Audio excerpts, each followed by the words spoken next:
Campaign 2020 is sponsored by Wisconsin Hospital Association, Quick Trip, Wisconsin Counties Association, Wisconsin Realtors Association, and Wisconsin Operating Engineers Local 139.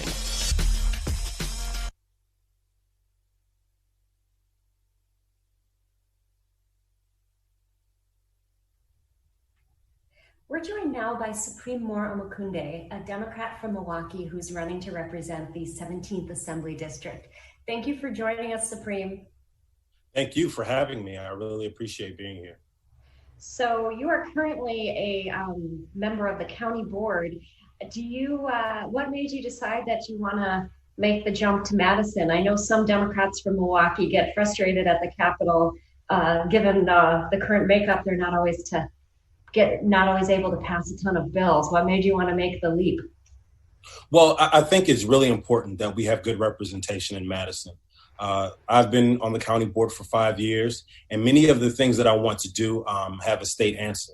And I want to make sure that I could have a great partner at the state.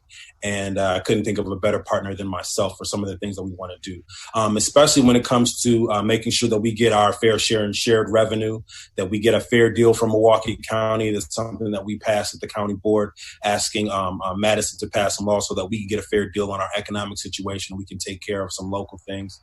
And I figured that the district needed a voice that had been there doing the work. And could make sure that we have that representation, because as everyone knows, the county board is an arm of the state of Wisconsin. And so I wanted to make sure that we had that great connection and that arm was reaching out in good ways.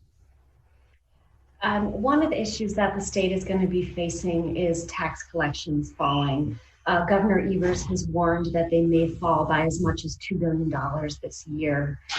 What would you do to try to address that shortfall? Would you be focused on cutting spending, raising taxes and fees? How would you try to offset that loss? Well, I think that he is right. I think we can expect for taxation and revenues to greatly decrease because of COVID-19. And even in certain situations, like in Milwaukee County, we were already having budget shortfalls.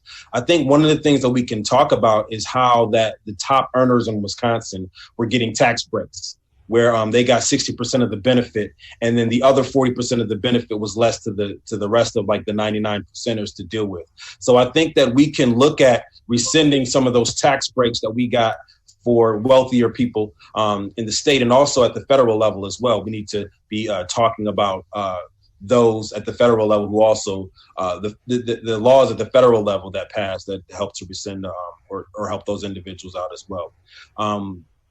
We have property tax cuts that reduced. If you look at income, corporate, and property tax cuts, it reduced their revenues by about $1.8 billion. And again, those top earners got to benefit from 60% of that, while the rest of us had to deal with the rest. When it comes to the Capitol, another big issue coming up is going to be redistricting. Right. The governor has launched his People's Maps Commission. Obviously, the Republicans who control the Capitol want to be the ones drawing that next set of district lines. Who do you think should be drawing district maps and boundaries?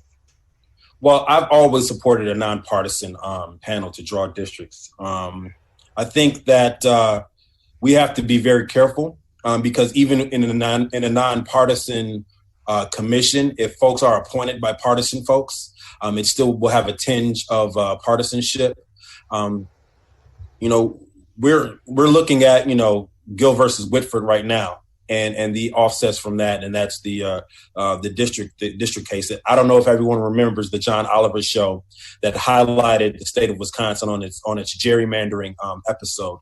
I think it's really important that we have someone or a body that looks and what's in the best interest of voters, and so that voters can choose their representatives and not the other way around. I think it's really important that we be as independent as possible, and we have a check on the power grabs that take place as a result of that. You can't have 40%, 50% of the people voting for one party and then that party only making up a third of the representation. Do you support legalizing both medical and recreational marijuana in Wisconsin? Yes. In short, yes. I think that there are some steps we need to take before that, though. I passed a resolution. I authored a resolution on the county board and the Milwaukee County Board calling for any legislation that looks at legalizing marijuana also have decriminalization attached to it. I think that we must decriminalize, because I have friends of mine who are around the age of 40 plus. The worst thing that they ever did was have that second bag of marijuana on them that makes them a felon. And it was hard for them to get housing, to go to school. Certain jobs wouldn't hire them. They couldn't really have a good livelihood, et cetera. So we definitely need to decriminalize first, and to ensure that those who are suffering criminally from this aren't looked at, oh, you did that then, and we're going to still regard you as a criminal. I do think that we should legalize as well, so that we can avoid further prosecution. And also, if we're going to be using these dollars, we need to make sure that they are an economic boon for those who have been particularly shut out of the economy, largely Black and brown folks as well. What do you think the legislature should be doing to address the racial disparities and inequalities that have been a problem in Wisconsin for decades? Well, first and foremost, they should do like we did in Milwaukee County and declare racism a public health crisis. I think it is a public health crisis. As a Black man who lives in the city of Milwaukee, not only state-sanctioned violence, but also if I look at rates of diabetes and asthma, and living closer to places where they are dumping waste, et cetera. I find these in my community. As a young person, I was riding a big wheel, and there was this green slime on the largest of my wheels, and I wondered what that was. And later I found out it was because we lived near, in our neighborhood, was near a dumping site for offshoots of burning coal or ash. And we have arsenic in our soil. We have other things in our soils. We need to make sure that we declare it a public health crisis, and we must use a racial equity lens in everything that we do, from everything to parks, from everything to where we fix our parks, how we fix our parks, what we do. We must use a racial equity lens. And if you look at even COVID-19, the hardest hit areas are in Black and brown communities. And so we need that racial lens, that racial equity lens in the state legislature, and we should be doing everything we can with that. And also understand that there's some of us who came here against our will, and we have a legacy of our captivity here. We have a legacy of oppression here, and someone has to take responsibility for that. And we can all work together to ensure that we are looking out for everyone.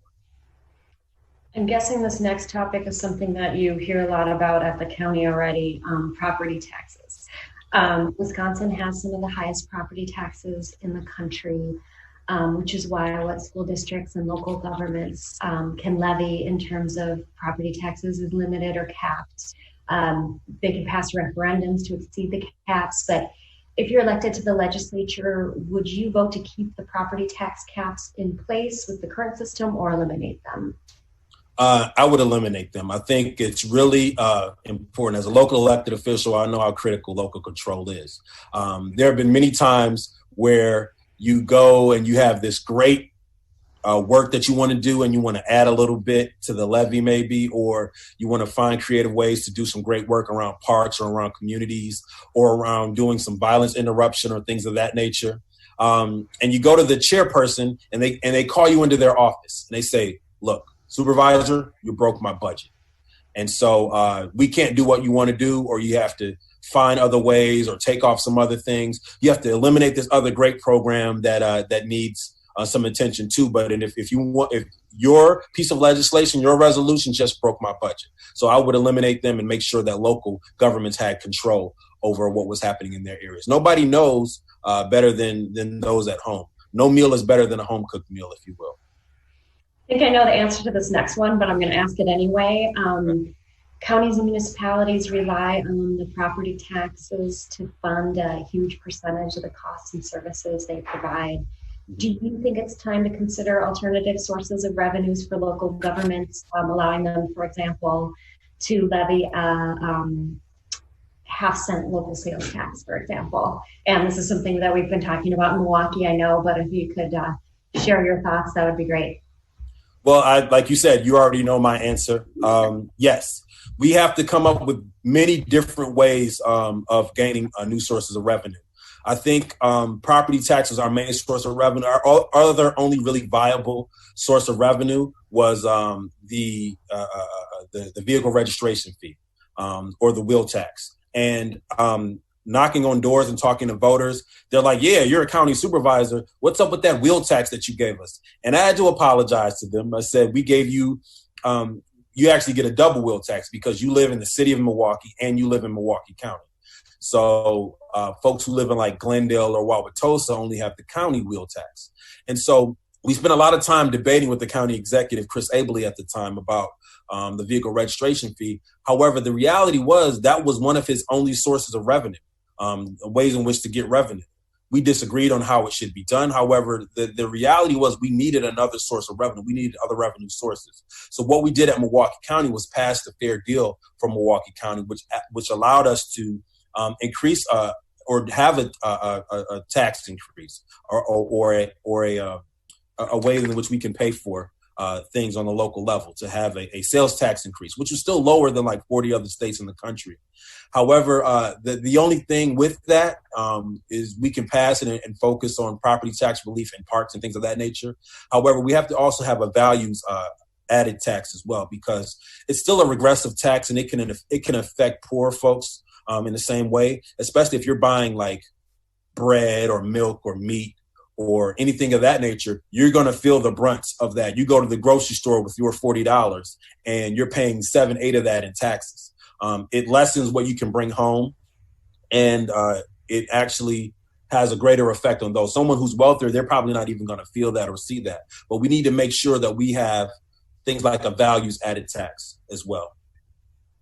Another tax question here, which is Wisconsin has never found a stable way to pay for its highways and roads. Governor Evers has suggested raising the gas tax for the first time in a long time. Would you vote to raise the gas tax in Wisconsin? Well, I think that everything is on the table. When you look at the gas tax, I'm really a fan of it fluctuating, because it fluctuates, and then trying to make sure that we stay with that fluctuation. And we actually need to also think about ways in which we can move away from vehicles in and of themselves. We need to think about innovative ways to reduce our greenhouse gas emissions. We need to think about public transit. We need to think about electric cars and things of that nature. So I do want to make sure we can pay for our roads and pay for transit as well. We also, in that same vein, need to be thinking about ways in which we can have more public transit and use our roads less, and really have a viable transportation system that allows us to use our roads less and drive less as well. Because I know there are many people who could, if they could avoid that morning drive between Milwaukee and Madison or other places in the state, they would. And so, yes, so I would be for like riding with the fluctuation of the gas tax and coming up with even other ways of ways we pay for our roads. The coronavirus pandemic has hit healthcare providers in the state especially hard, even as they're playing a key role trying to combat the virus. Do you think the legislature should make hospitals a higher priority in the next state budget? Well, I really think that hospitals are necessary, and no one would argue with the fact that hospitals are necessary, especially not right now with COVID-19. Individuals need to have some place to go to be well. However, I think that it's not just hospitals. We need to invest in the entire healthcare system. We need to make sure that people who are going to hospitals aren't being bankrupted once they leave. You're not leaving with a 5-6 figure bill because you were on a ventilator for a couple of days. There's a scale that talks about $20,000 to $80,000 depending on your stay and your care during COVID-19. We also have people who are afraid to get care because they don't want the bills at the hospital. So I think it's important to invest in the entire healthcare system, not just hospitals, especially in places like Milwaukee, in the city of Milwaukee, because we don't want hospitals seeking greener pastures, if you will, by going out to suburbs where they think that people have more income and have more health insurance, so they see themselves as a more viable option. We need to make sure we're investing in the entire healthcare system, and not strictly hospitals per se by themselves. However, if we want to offer people free healthcare and reimburse the hospitals, that's something that I would support. However, I don't think it's viable to isolate and separate hospitals from the entire healthcare system. We need to invest largely in the entire system, mostly the people. Do you think that businesses that follow all of the prescribed coronavirus practices and recommendations in terms of trying to prevent the spread of COVID-19, do you think they should be immune from lawsuits? No, I don't think that we should have a blanket immunity for everyone. I think what that does is that it offers individuals the leeway to be bad actors, if you will. And they can say, well, I did this and I did that. And so it frees me up from any liability. And also, you will have workers who work and are taking every precaution that they can and will still get COVID. Some of our frontline workers, individuals, our economy right now is literally being held up by essential workers, individuals who are bagging groceries, individuals who are stocking shelves, individuals who are cleaning offices, individuals who are healthcare workers, individuals who are home care workers. And I don't want anyone to get the sense that they can do the bare minimum to protect these people. And when we have PPE and it's not going towards those individuals who are those frontline workers, especially those who are making a poverty wage, they're working in our fast food restaurants, et cetera. I don't want people thinking they can do the bare minimum. And then these individuals still get sick and there's no recourse for them. And so I do not want to look at a blanket immunity. I do want to encourage businesses to do the best they can by those that work for them. However, I still think that those who work in these businesses should still have a degree of security. One other topic that I'm sure you hear a lot about already is public works projects. And do you think that local governments authorizing public works projects should give preference to Wisconsin companies when they're looking at bidding standards and requirements? Yes, we should be looking at local companies. We should also be looking at those in local municipalities as well. I know I currently represent a district in the near west side of the city of Milwaukee where the Fiserv Forum is. And I remember driving by there and seeing pickup trucks from Pewaukee, from Brookfield, and from other municipalities. And I'm wondering, where are all the employees from the city of Milwaukee? We live right here. We live down the street from here. There's $3.6 billion worth of development here. How are we getting our piece, so to speak? And so, yes, we should prioritize what we do here. One of the things that we really need to talk about also is climate change and climate justice and economic equity. If we look at what are some of the things that we need when we are installing solar panels, insulating our homes, retrofitting our roofs, retrofitting our windows, some of that work that needs to be done to reduce our greenhouse gas emissions needs to come from the city of Milwaukee, needs to come from people who need jobs in the city of Milwaukee. If I have a solar panel and it has a storage unit that requires a battery to keep it powered, we need to be making those batteries right here in the city of Milwaukee or in some place locally that an individual can go and get that battery and have it fixed, restored, etc. Adelphi is a business that made batteries in the city of Milwaukee, and we need to make sure that we can bring that kind of company back as we focus on a green and clean energy economy. And I know we're almost out of time, but just one more quick question, or try to be quick. But the August 11th primary is, I guess it's 3 weeks away now. What do you think makes you the best candidate in this race? There's obviously a lot of interest in the seat.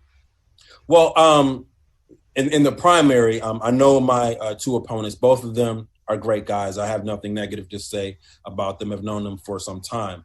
I think my background and the path that I've taken to arrive here is distinct. Mine is a policy path, and I'm a community organizer. I've organized with the River West Neighborhood Association. I organized with the Sherman Park Community Association. I organized with the Boys and Girls Clubs, with their teens. Have my own mentoring program, and I think that my pathway is just different than those. And I think that we are in a critical time right now. And I think I'm the right person for the right time. There's some great things that we can do, but we must seize the time that we're in right now. And I think that I'm the most equipped to do so. I'm able to build relationships. I have some of them already. I have a great work ethic, and I'm a public servant. I think some of the things that we need to do around legalizing and decriminalizing marijuana with Melissa Sargent, who's at the state, are some great things that we can do there. I passed a resolution, and I had a conversation with her the last time I was at the Capitol about it.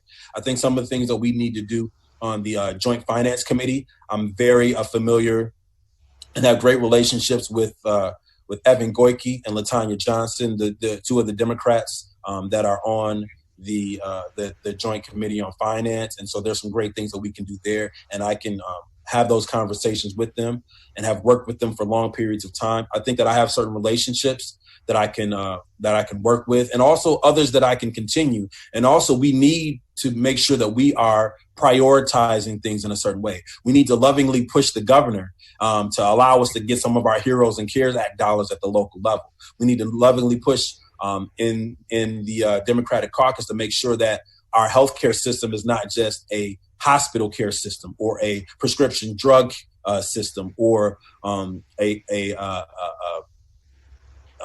or an insurance system.